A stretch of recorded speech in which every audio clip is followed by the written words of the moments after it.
Tell me when you're ready.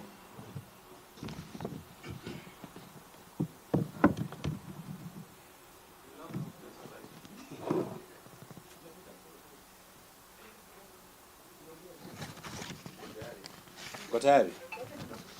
Tell me when you're ready. And again, my apologies for keeping you waiting. Yeah, I'd said between 1 and 2, but I think the communication was a little bit different. Tuko sawa. Thank you very much for your time, and my apologies for keeping you waiting. You know, the syllabus inakimbia sana, so sometimes we are not able to catch up.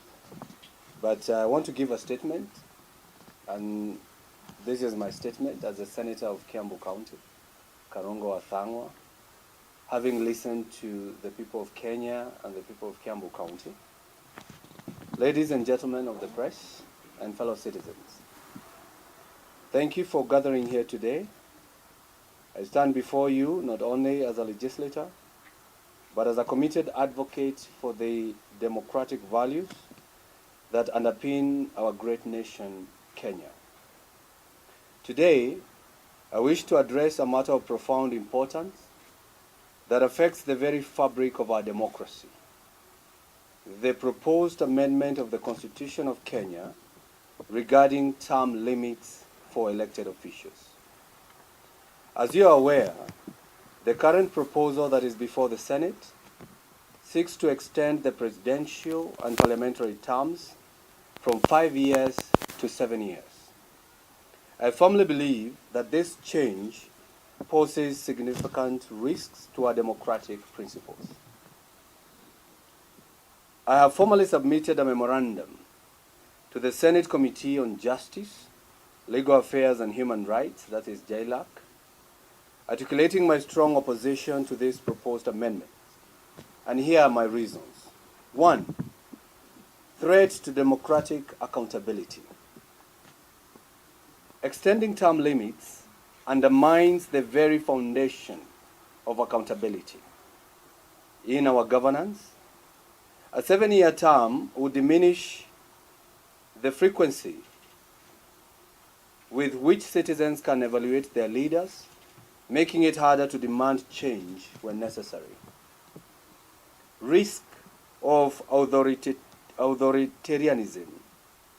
Longer terms can lead to entrenched political power, creating an environment where leaders may resist change or fail to respond effectively to public needs. This could erode our hard-won democratic freedoms. Public distrust and discontent. There is widespread public opposition to this proposal.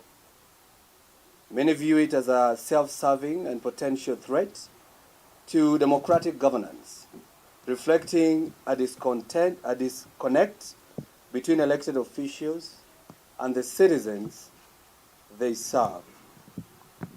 Potential for increased political tension. The competitive nature of our politics often leads to heightened tensions during election periods. A longer term could exacerbate feelings of disenfranchisement among citizens if they cannot vote out unpopular leaders. And of course, the historical context. Our nation has fought hard for constitutional reforms that promote transparency and limit the entrenchment of political power.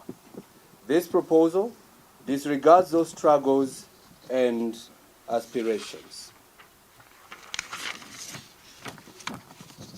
Distraction from critical issues. This amendment may serve as a diversion from pressing national issues such as economic challenges and governance failures, detracting from meaningful discourse on solutions that truly benefit our citizens. It gives new leadership opportunities. It provides prevention of power consolidation, and of course adaptability in governance. It is strengthen the democratic norms, and those are some of the reasons. But I can give you and elaborate in a minute what I mean by enhanced accountability. A 4-year term empowers citizens to hold their leaders accountable more frequently. Voters deserve the right to evaluate their representatives and make necessary changes based on performance. Encouragement of political participation. Shorter terms can invigorate public interest in politics. When citizens know they can influence leadership decisions every 4 years, they are more likely to engage in the electoral process. But in 7 years, they will give up and will give a chance to bad governance. New leadership opportunities. Our democracy thrives on fresh ideas and perspectives. A 4-year term allows for new leaders to emerge, fostering innovation and responsiveness to the needs of our diverse population. Prevention of power consolidation. Longer terms can lead to entrenched power among political elites, which undermines democratic processes. A 4-year term limit helps ensure that no single individual or party can dominate our political landscape indefinitely. Adaptability in governance. In a rapidly changing world, shorter terms enable governance to respond swiftly to emerging challenges and public needs, ensuring that we remain relevant and effective in our governance. Strengthening democratic norms. By adopting a 4-year term limit, Kenya would align itself with global democracies or global democratic practices that prioritize regular transition in leadership, reinforcing our commitment to democracy. And as you are aware, this is something that has been exercised in the democratic worlds like America, Ghana, and others. Conclusion. As we move forward with this amendment proposal, I urge my fellow legislators and all Kenyans to reflect on the values we hold dear. That is accountability, participation, and adaptability in governance. Let us not allow self-serving interests to dictate our democratic future. I invite all stakeholders, that is civil society organizations, political parties, and ordinary citizens, to join this conversation as we work together to build a stronger democracy for all Kenyans. Thank you for your attention. I need to add a few lines, and the reason why I came up with this proposal. It is a proposal that every Kenyan would want to align with, a 4-year term proposal, because Kenyans are tired. They for sure would want to do away with the current situation. Now, members of the fourth estate, looking at the person who proposed this amendment, the 7-year term, looking at where he comes from, looking at how he voted in the impeachment of Rigathi Gachagua, where he voted that Gachagua should go home. This 7-year term proposal is a grand scheme for people to retain power. And it's not just the president. All those, and especially those who kicked out the deputy president. Because they know, and they know the people that they serve are against or were against such a move. So what they want is because they understand they cannot be voted for in 2027. They want to take this opportunity and sneak another half term in their 5-year term. They want to change the constitution so that they remain in power. From the president, from the members of parliament, and from the Senate. I don't want to talk about the MCAs because they're good people. Actually, those ones should be given more time because they stay in the village. But whoever is bringing this proposal, they're sneaking themselves, or they want to extend their term because they know they have gone against the people in terms of the finance bill, in terms of impeaching the deputy president. So that's why they want to do this. And finally, as I ask Kenyans, if you have ever told yourself that you are going to exercise Article 1 and Article 2 of the Constitution, that the sovereign power belongs to the people of Kenya, if you have ever thought that you would want to invoke that article, the time is now. The time is now. You can imagine the leaders who are proposing a 7-year term. They could not tolerate one of their own for the next 2 years. That is the DP. They could not tolerate it. They kicked him out before he finishes his term. Why do they think that you should tolerate them for 7 years?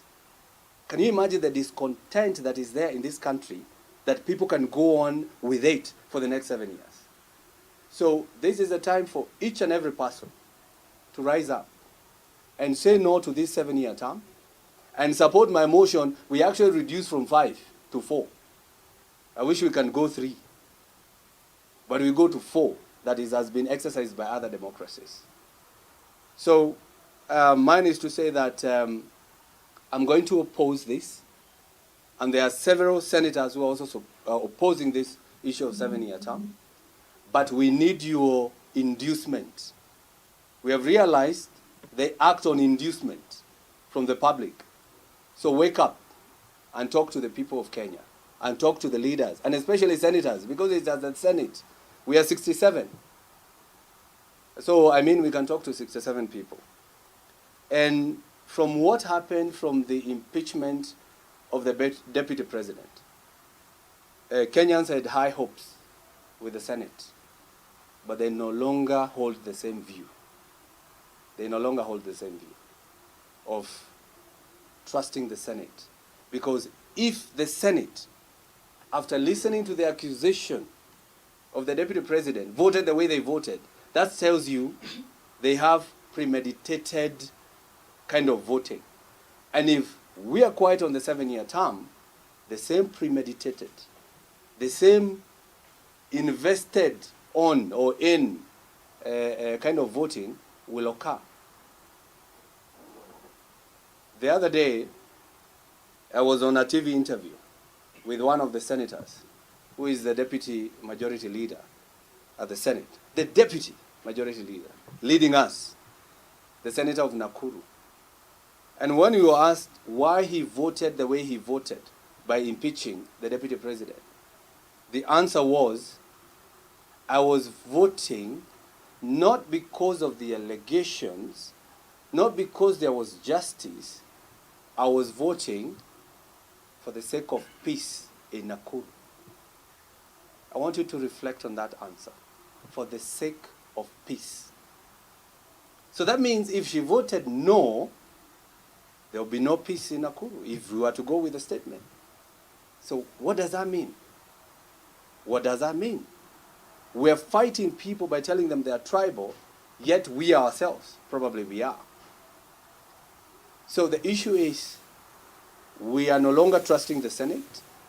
We can only do so by telling Kenyans to arise and induce some sense in the leaders that we voted for.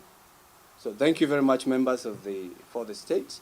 That was my statement, that I am opposing, and we are many who are opposing the 7-year term, introduction of the 7-year term, but I've also proposed an alternative, which I've already given to the JLI committee, that we need a 4-year term if we are to get there in a referendum.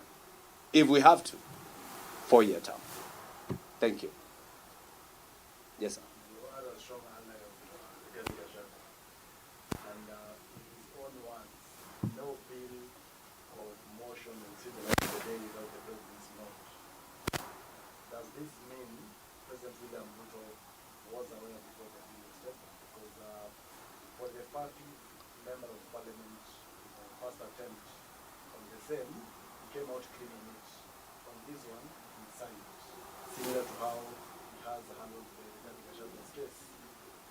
President William Ruto aware of things? Could he be using the Nandi senator as a proxy mover of the bill? From the beginning, I said probably the Nandi senator, who is the proposer of this kind of 7-year term. From my statement, I said, owing to the facts, or looking at where he comes from, looking at how he impeached Gachagua, he could be a proxy of someone. I don't know who, but he could be a proxy of someone. So what we are trying to say is that at this particular time, Kenyans have been given an opportunity to come out and give their views on this term. And I'm telling you,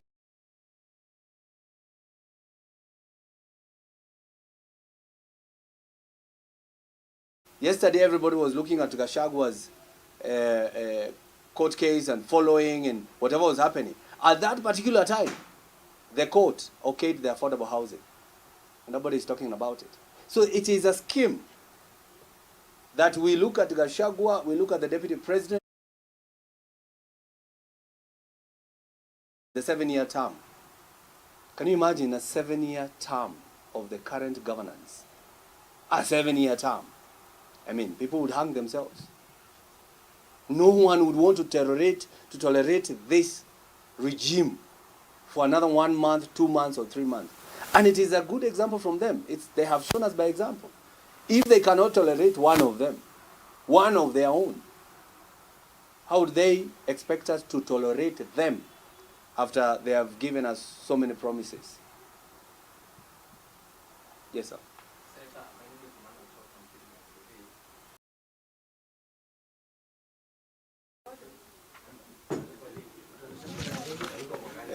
Furthermore, and TV 47. Nikiweka hii haita cover the song. No, inapiga. Nikiweka hivyo pia. Sawa sawa.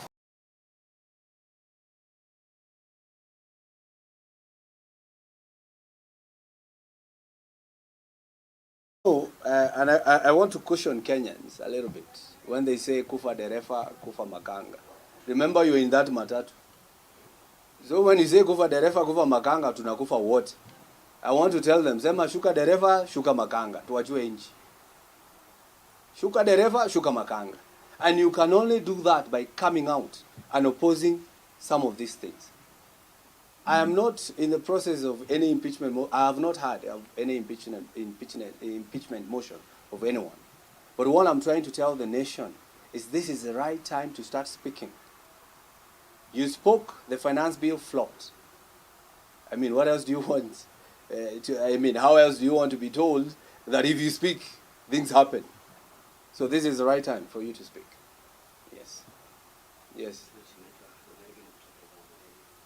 Umezungumzia kitu kizuri sana kuhusiana na hii public participation, na tuliona kuna kwa masokati ambapo hoja kumbaliwa na polisi ililetwa. Wakenya walitafsiriwa kutoka kwa Kimombo hadi Kiswahili ili wasome waelewe kile ambacho wanaenda kukipigia kura, ni waseme ndio au la. Lakini hii tumambiwa they have until Friday wajitokeza watoe maoni yao. Hatuoni vijikaratasi vimechapishwa vimetafsiriwa kwa lugha ya Kiswahili. Kule kijijini aelewe kile ambacho tunazungumzia. Na ndio maana nimekuja leo kuambia Wakenya, wakati ni sasa wa kuacha kile ambacho unafanya. Kwanza tutetee nchi yetu na tulinde katiba yetu. Sababu yule amekuja na huu mfumo wa miaka 7. Ati rais akae kwa kiti miaka 7. Ati mbunge na seneta wakae kwa kiti miaka 7. Hiyo ni kumaanisha kuna watu wataki kutoka mamlakani. Na ukiangalia mwenye ameleta hoja hili kwenye ametoka na vile alipiga kura ya kumfurusha Gachagua, inaonekana huu ni mpango. Now that Gachagua ametoka, yule ambaye tulikuwa tunamwaminia kuongea mambo yetu, haswa watu wa mlima, sasa wametoa yeye, sababu yeye sio mtu wa yeye sio punda ya kusukumwa, ati unapiga kidogo inavuruta. Kwa hivyo wameamua kumtoa ndio waendeleze maneno kama haya. Na ndio tunasema Wakenya, kama ushaisema, umejiambia, ushaifikiria ati siku moja utatetea nchi yako, wakati ni sasa. Tukatae mfumo wa miaka 7, hata ule wa 5 ambao tuko nao tukatae, tukubaliane na hii proposal yangu nimeleta tuweke miaka 4 kama tutafika pale, lakini kama hatutafika hapo, miaka 5 pia ni sawa. Lakini kama wataleta referendum wakisema lazima watubatilishe hii, tuwekewe miaka 4. Kwa hivyo mimi ningetaka kusema kwamba yale kura ya maoni ama yale walikuwa wanaita public participation, kwa sasa hawafanyi. Wameweka kwa gazeti lolote lile la kitaifa. Akina nyanya zetu, mama zetu kule vijijini hawajui nini inafanyika. Kwa hivyo ndio maana nimeamua kuongea. Ndio nikiongea msikize na tuanze kuulizana maswali. Na wakati Senate itakuja kujadilia maneno haya, mimi nauliza Wakenya, ongeeni kwanza. Mkiongea tunaogopa, kama hamjui, tuwaogopa. Kwa hivyo ongeeni ndio tuogope. Unajua wakati wa kumtoa mamlakani naibu wa rais Rigathi Gachagua, walikuwa wanatumai watu watafanya maandamano. Walikuwa wanatumai nchi itachomeka. Lakini tuliambia watu wetu, hiyo ni mtego mmewekewa. Wewe nyamazeni, wacha wale wanafanya vile wafanye, wewe weka hiyo maneno kwa roho. Sababu ukitoka kwenye streets, watapiga nyinyi risasi, watachoma biashara zenu, alafu watamwekelea yeye naibu wa rais ndiye anafanya hiyo maneno. Kwa hivyo hiyo ni kumaanisha, ndio maana nchi imekimya, sababu sisi hatupigani.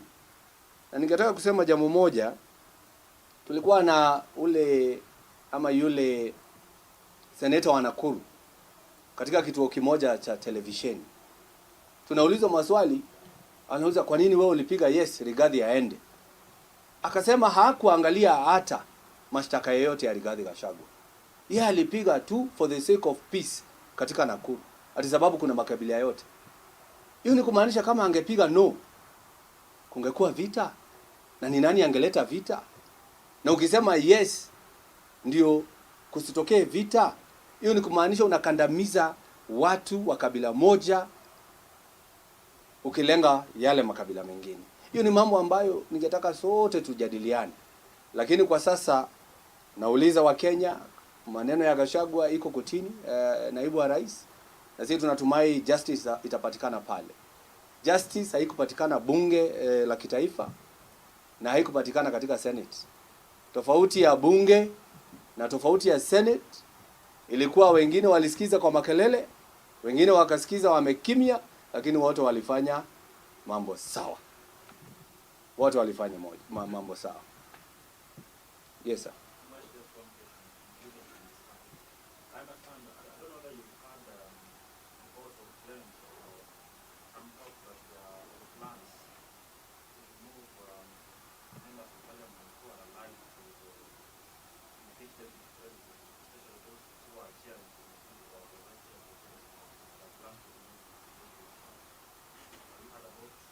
No. Yeah, there are rumors. Some of those who supported the deputy president or who voted no might be removed from the chairmanship. Bring it on. I mean, I was elected by the people of Kiambu. They never knew there are chairs inside parliament. They only needed a person to defend them.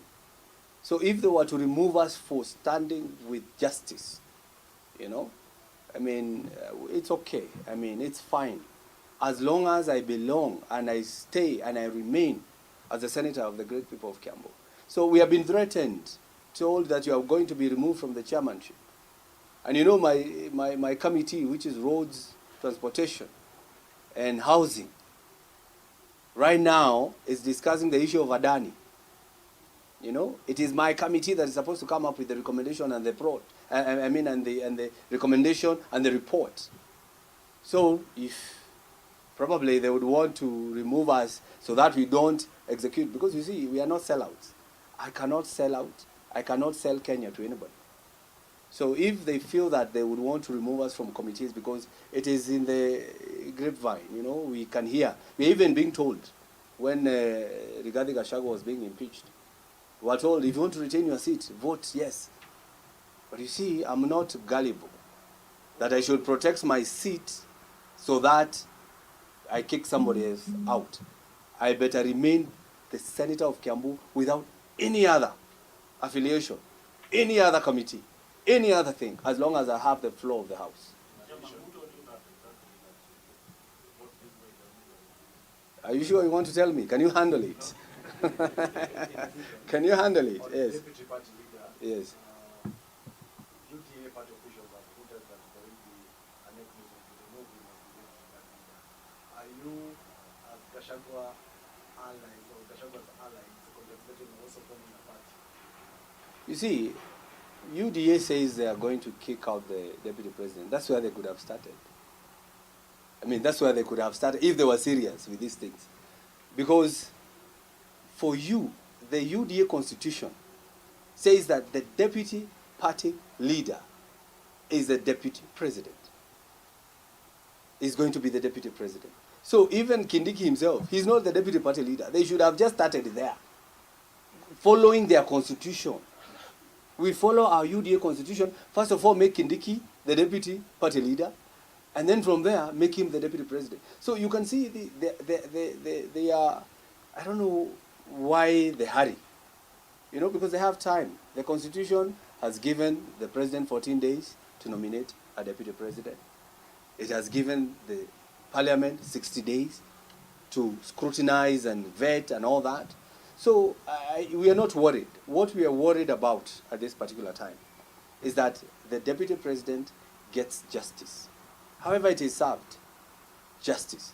But they always say, justice must only not be done. It must be seen to be done. It has not been seen to be done at the National Assembly. It has not been seen to be done at the Senate. We are waiting for the courts. And we have a lot of hope and faith with our judiciary. The issue of new party, I don't know. I mean, I'm still a member of UDA. Yes, I don't know about anything to do with the new party. You know, we will get there. You know, we will cross the bridge once we get there. Thank you. Asante sana.